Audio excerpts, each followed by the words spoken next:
terima kasih sudah hadir.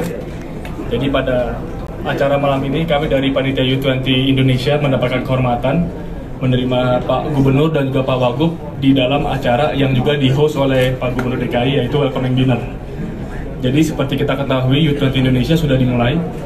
Tadi siang kita sudah melakukan opening ceremony di Gedung Nusantara 5 oleh Ibu Menlu. Dan malam ini Pak Gubernur juga membagikan inspirasi kepada para delegasi yang datang dari seluruh negara G20 ditambah negara-negara sahabat.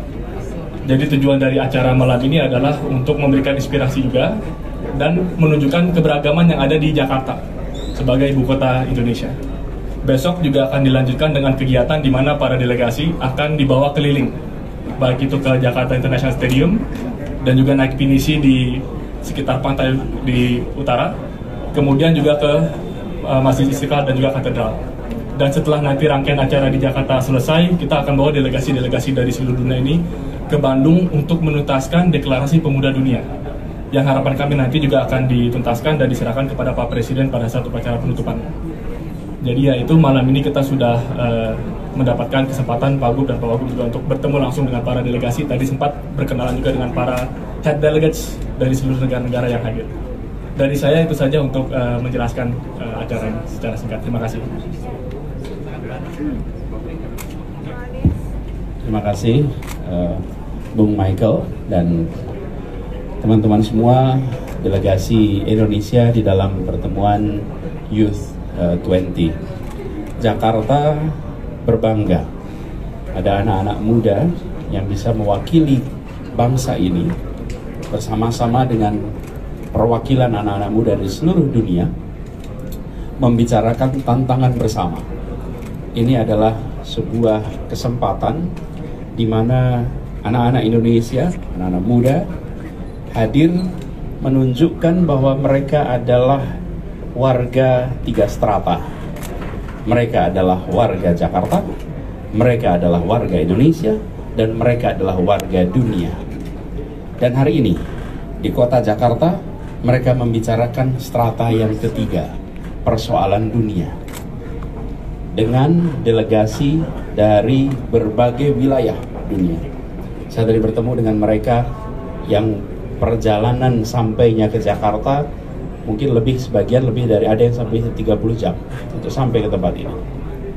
Ini menunjukkan bahwa anak-anak muda kita bisa berbicara tantangan global bersama dengan anak-anak muda lainnya. Sehingga pertemuan ini bukan sekedar datang untuk melihat Jakarta, datang melihat Indonesia, tapi di Jakarta mereka membahas dunia. Di Jakarta mereka membahas masa depan. Dan saya tadi sampaikan di ruangan bahwa what is unique about the youth is you have more tomorrows than yesterdays. Anda punya lebih banyak besok daripada kemarin. Sementara yang lain punya lebih banyak yesterdays than tomorrow. Nah, mereka bicarakan masa depan yang tadi saya sampaikan juga, which the future belongs to you, bahwa masa depan itu adalah milik Anda. Karena itu mereka lah yang membahas.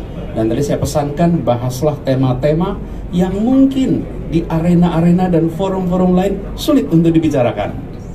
Buat anak muda tidak ada beban untuk membicarakan apapun. Dia mewakili masa depan. Dia tidak mewakili kelompok manapun, dia tidak mewakili negara manapun, dia mewakili masa depan.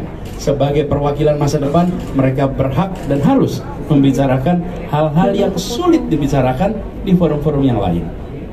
Jadi ini adalah sebuah kesempatan emas bagi Indonesia, bagi Jakarta, di mana anak-anak mudanya menunjukkan kapasitas, menunjukkan keterwakilan untuk membahas masa depan. Kami berharap dari forum ini nantinya muncul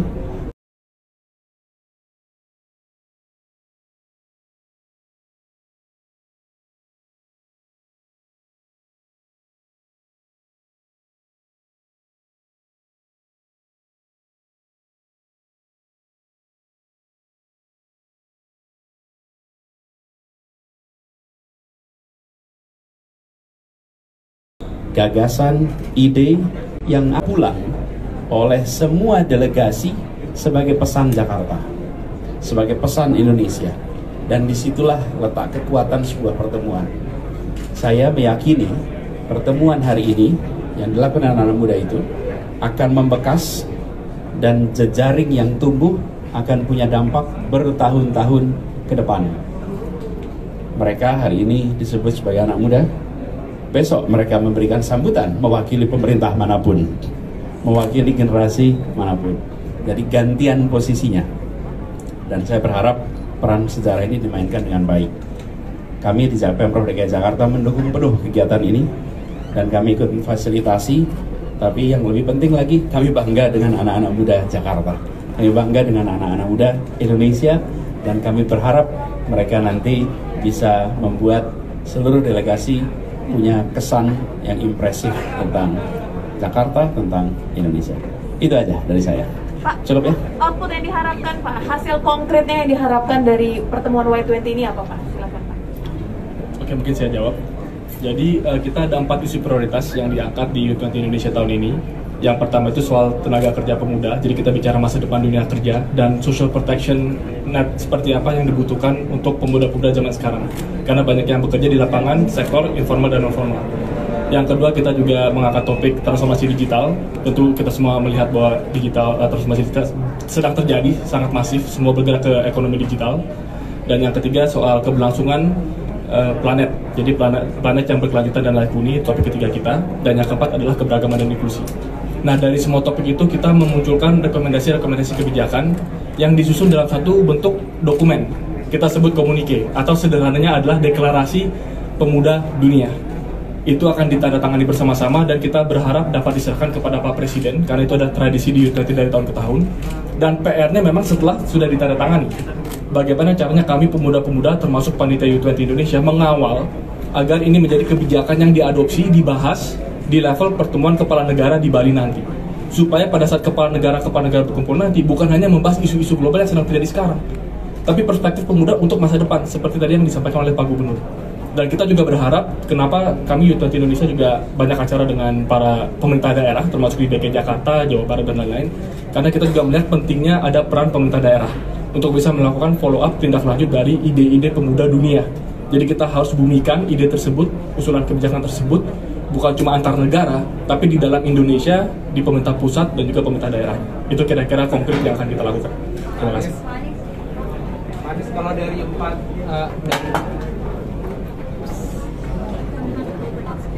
dari empat isu tadi yang diangkat, kalau di DKI nantinya akan dirumuskan ke dalam bentuk apa konkret? Ya, lagi deh sekalian, jadi jawabnya jadi satu. Saya mau nanya Pak, kan dari hati ya Pak, bahwa Pak Anies sendiri memberikan peluang bagi kami anak-anak muda di Indonesia. Lalu untuk kerjasama dari G20 juga Indonesia, sekarang video lo tuh kepotong, jadi cuma badan doang dari tadi.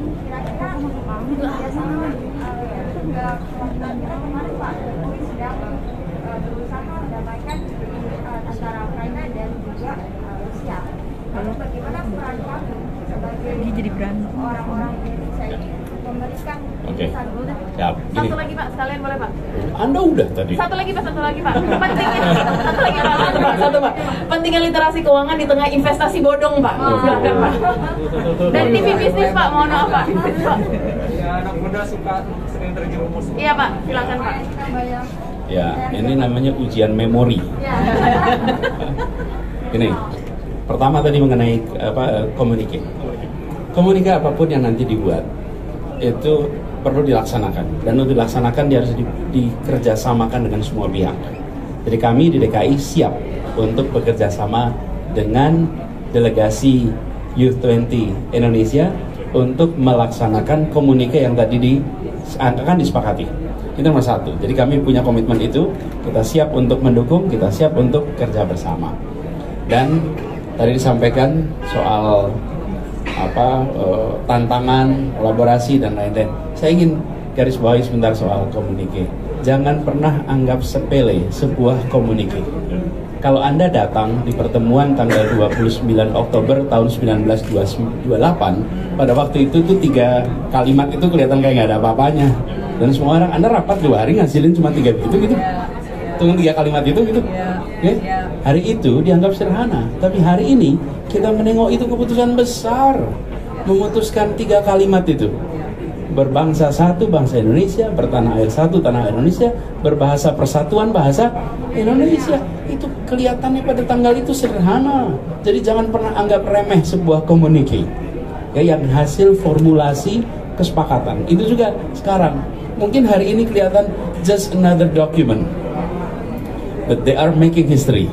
Let history tells whether this document yang nanti dihasilkan adalah dokumen yang akan mengubah perjalanan umat manusia ke depan, karena yang berkumpul adalah lintas bangsa. Karena itu saya bangganya luar biasa dengan anak-anak muda ini, betul-betul bangga. Saya bangga kan kita bersyukur bisa ikut menyaksikan dan jadi tuan rumah. Literasi penting sekali. Jadi abad 21 membutuhkan generasi yang memiliki literasi yang lengkap. Literasi dalam artian baca tulis, literasi budaya, literasi keuangan, literasi sains, itu juga tidak kalah pentingnya, dan literasi civic. Jadi when it comes to ketika sampai pada urusan literasi, jangan dibayangkan literasi itu baca tulis, tapi literasi itu minimal 5 aspek dan itu harus dimiliki. Jadi kalau saya melihat tiap keluarga, tiap sekolah, yuk perhatikan literasi dasar yang harus dimiliki oleh kita semua, sehingga literasi jadi bekal untuk pengetahuan. Tapi harus tambah, namanya critical thinking. Critical thinking ini dibutuhkan untuk bisa mengakses ide apapun yang diberikan. Jadi jangan sampai terbawa.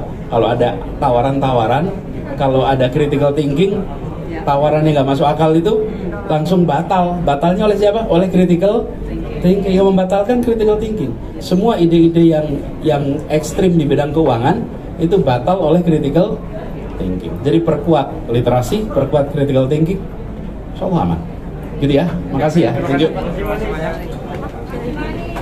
Thank you ya.